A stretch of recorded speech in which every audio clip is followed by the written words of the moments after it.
The protest at the immigration facility in Portland. Fox 4's Deborah Gill joins us now live from outside the building in South Portland to show us how things turned physical last night. Deb?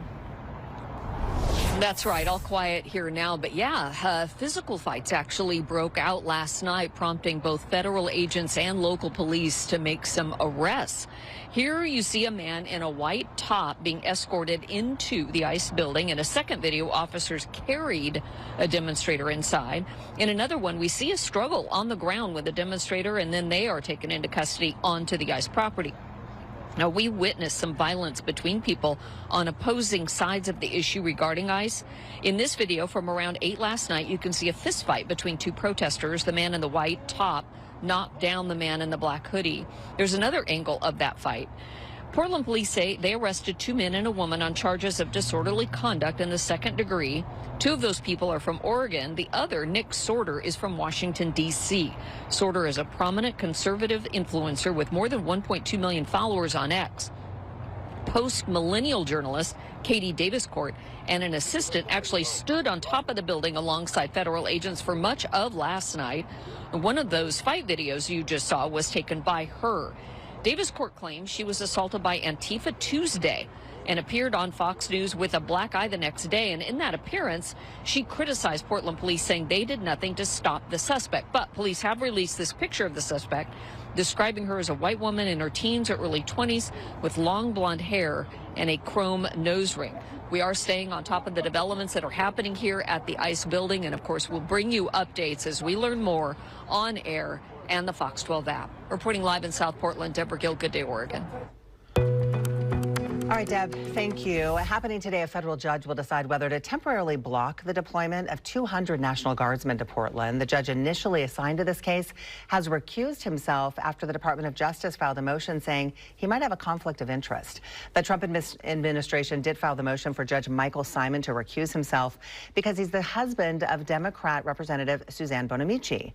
It referenced the press conference over the weekend in which Bonamici joined Governor Kotek to criticize the president's decision to deploy National Guard troops to Portland, and here's part of what she said. And I tell you, I am in Portland a lot. I was at the ICE facility a couple of days ago. I was in Portland yesterday on the east side for a meeting and last night for an event. Nowhere did I see one single indication that we need military troops here. Sending military troops here will only make it dangerous, not just for people in Portland, but for the entire region. The DOJ says while it recognizes that Bonamici and her husband speak for themselves, the political role the Congresswoman has played in opposing the president may create the appearance that the judge is being partial to where she stands. Now, the recusal is not required, but the judge was doing it to make sure the focus stays on the issue at hand. We are learning more about the judge selected to replace Judge Simon for today's hearing. U.S. District Judge Karen Immergut has a long history in the region. She serves as Oregon's U.S. attorney, did serve as it, starting in 2003 under President George W. Bush. Judge Immergut later served as a Multnomah County Circuit Court judge before being nominated to Oregon's federal bench by President Trump in 2019. She was confirmed by the full Senate after receiving bipartisan support from the Senate Judiciary Committee. Immergut's notable rulings as a federal judge include upholding ballot measure 114, Oregon's gun control law. She ruled in 2023 that its restrictions on large capacity magazines do not violate the Second Amendment. In 2021, Judge Immergut ruled to require the National Women's Soccer League to lift its age restrictions to allow local soccer star Olivia Moultrie to be signed by the Portland Thorns at the age of 15.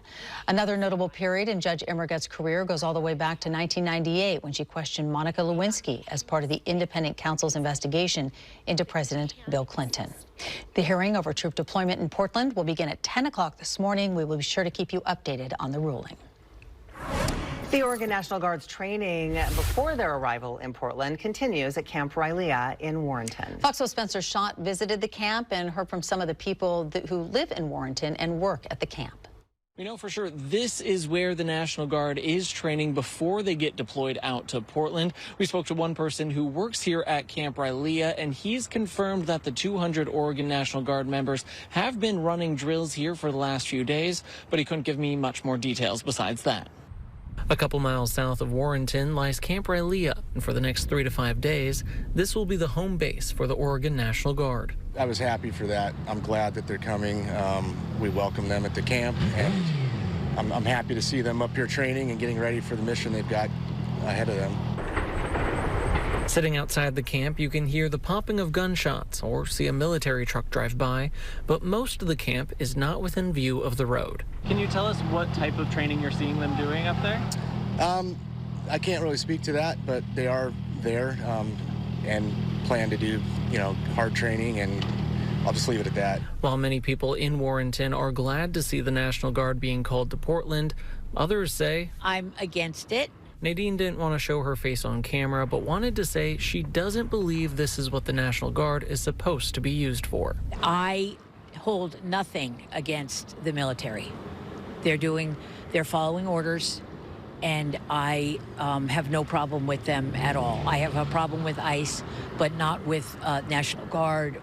For folks who live in Warrenton, it's not uncommon for them to see National Guard members walking around town because Camp Rylea is a training facility that is used by multiple branches of the military and law enforcement agencies. Just last week, Ullman says that multiple state police officers were here at the camp training, just like we see the National Guard doing now. Reporting in Warrenton, Spencer Schott, Fox 12 Oregon. And stay with us as we bring you the very latest on the National Guard deployment scheduled to come to Portland. You can also get updates anytime on our Fox 12 app.